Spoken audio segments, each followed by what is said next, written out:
afternoon, everybody. I'm so glad that you're here today. I would like to introduce Stephanie Henkel, who does floral dry flower arrangements, and she's here to show us, to teach us a little bit about how to do that, and even let us try to do some of our own arrangements. So thank you for coming, Stephanie. We appreciate it. Like she said, I'm Stephanie Henkel, and welcome to today's Lunch and Learn. We are going to discuss how to press flowers and then learn how to utilize them to create our own botanical art project.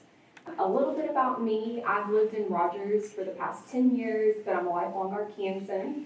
I work in healthcare, and to escape that, gardening is my hobby. And a few years ago, I wanted to try to find a way to preserve some of the flowers and plants that I was growing in my garden, and that ultimately led to me learning how to press flowers and then starting to use them for little projects. We will just start with some general information to know when you're first beginning. It's ideal to pick a flower when it's in its prime. So if you pick an aged or wilted flower, if the flower has damage on that, just know that that's going to show up in the pressed form as well. Picking in the mid-morning or late afternoon tends to yield the best results, and I think that just has to do with how the moisture content in plants fluctuates through the day. It's important that when you go to press the plant that it's dry, so you always want to work with dry plant material, so picking it once the dew's evaporated in the morning, or if it's rain, letting that rain evaporate.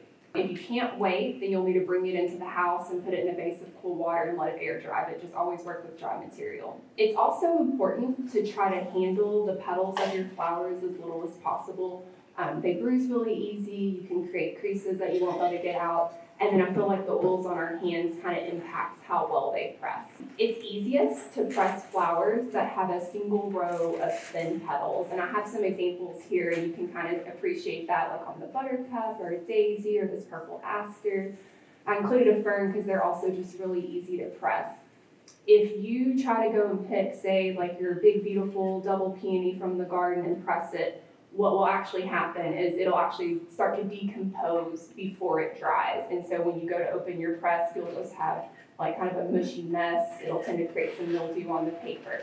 I'm not saying it can't be done, but I've personally not successfully done this. If you're using just like our traditional pressing method, which we're going to learn how to do today, the drying takes anywhere from 2 to 4 weeks.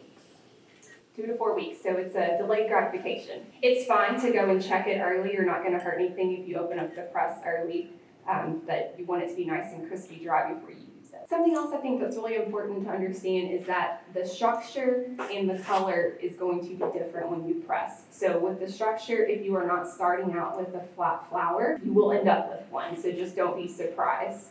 The color almost definitely will change, and I think that's kind of part of the beauty, is trying to create the color by starting with the right flower.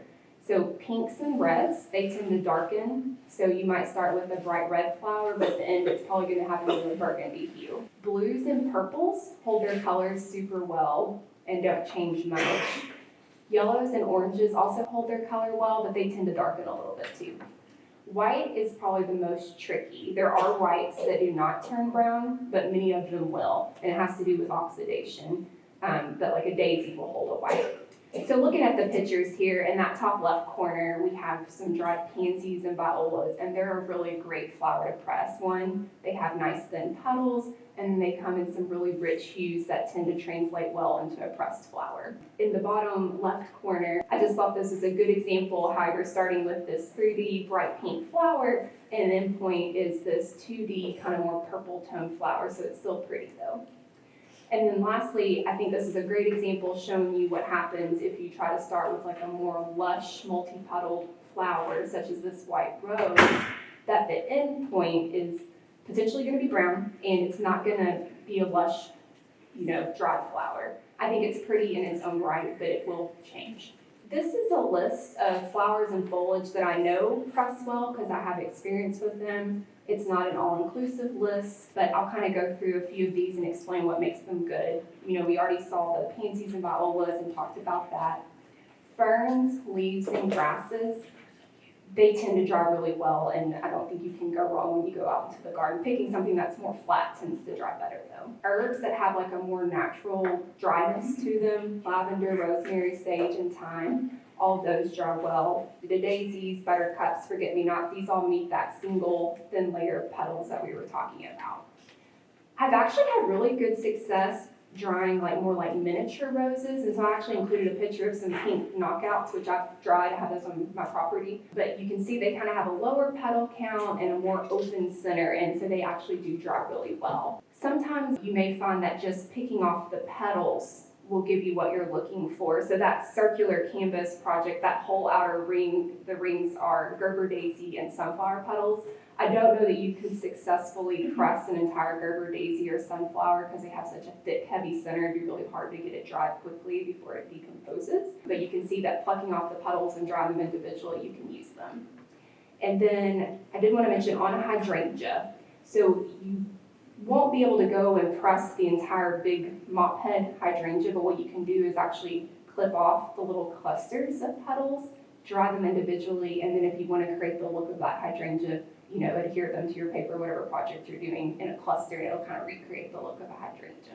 And I guess I did want to mention before we move forward, there are no rules. You can try to dry anything because at the end of the day, flowers are fleeting, they're going to break down and they're not going to last forever. So worst case scenario, you dry something, it doesn't turn out well and it goes in your compost heap. There's really no loss there. So I think just try it and see what happens.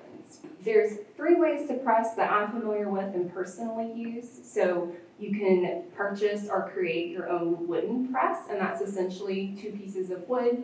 There's holes drilled in all 4 corners, and then you use a screw and a bolt to tighten it down, and that puts pressure on the plant material. And I brought mine from home, and you're welcome to take a look at it later. You can create that same pressure just using a heavy book that you have at the house, an old dictionary or textbook. Some people like to actually put the plant material between the pages of their book, and you can do that, but what you need to understand is that in the press that the paper is wicking moisture away from the plant material, and so it can damage the paper of a book, perhaps mess with the ink, so just don't pick a book that you love. And then lastly, the microwavable press. I have the microflora, and I actually brought that also from home.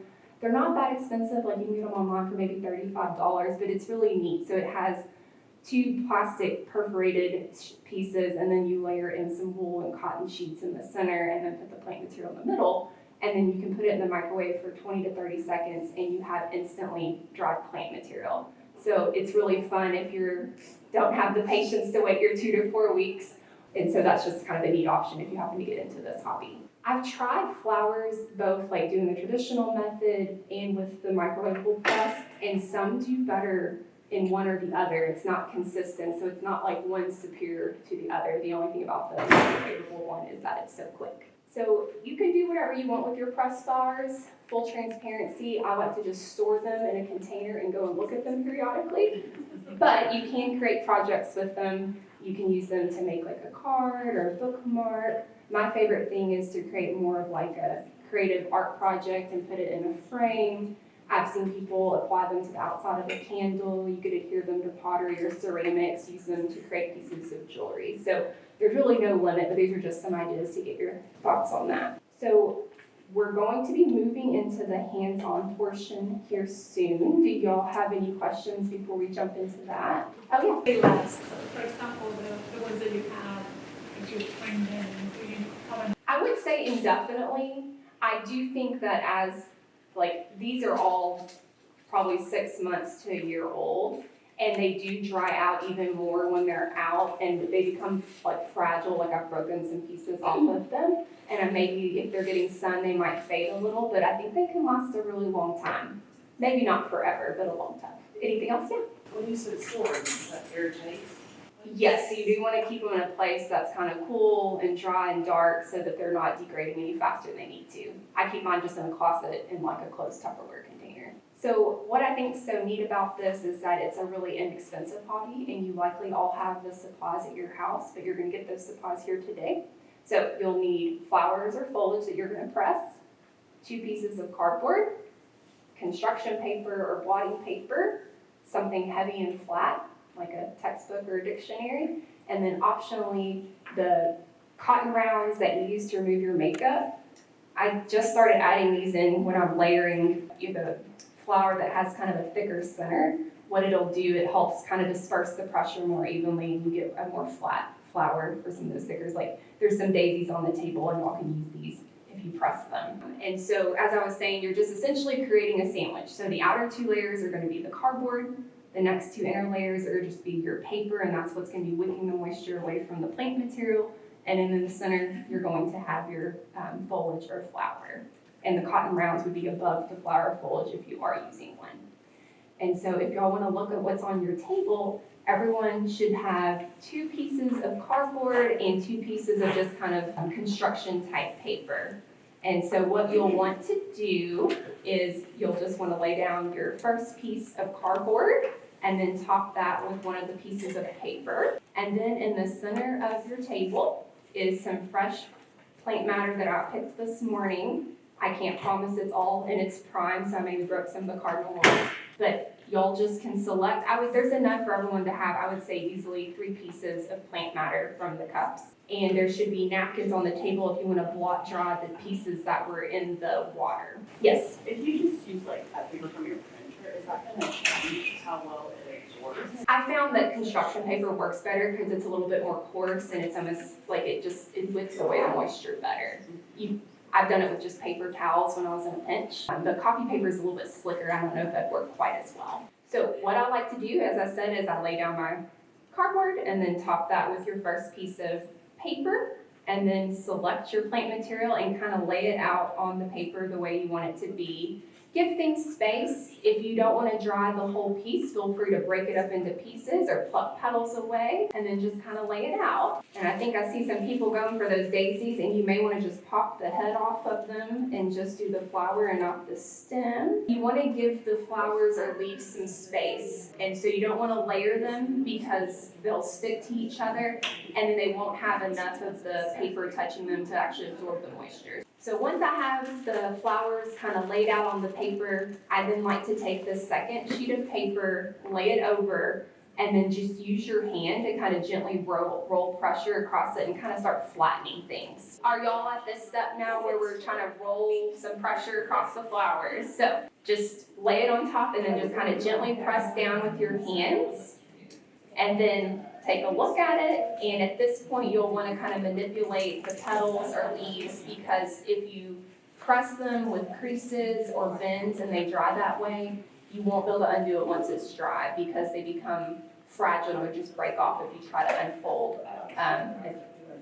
So once you're satisfied with how it looks and you don't want to change it anymore, you just top it with that second piece of cardboard, and then there's 2 pieces of tape, and you can just tape that shut and bring that home and put it under something heavy. And in 2 to 4 weeks, you'll have some dry plant material you can work with. So when you're ready, just kind of set your press aside, and reminder, take that home, put it under something heavy. And again, in 2 to 4 weeks, you should be able to open that up and have some pressed flowers to use however you want.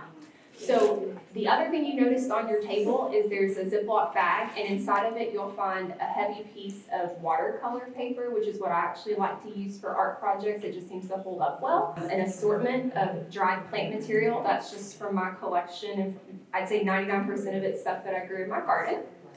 And what you'll want to do next is to set the paper out, and then using the dried plant material, create some kind of design, anything you like. You may be someone who likes a more kind of scientific, naturalistic approach like these, which I'd say probably speaks to my OCD heart. Or you may want to do something that has more of a natural look but is more artistic.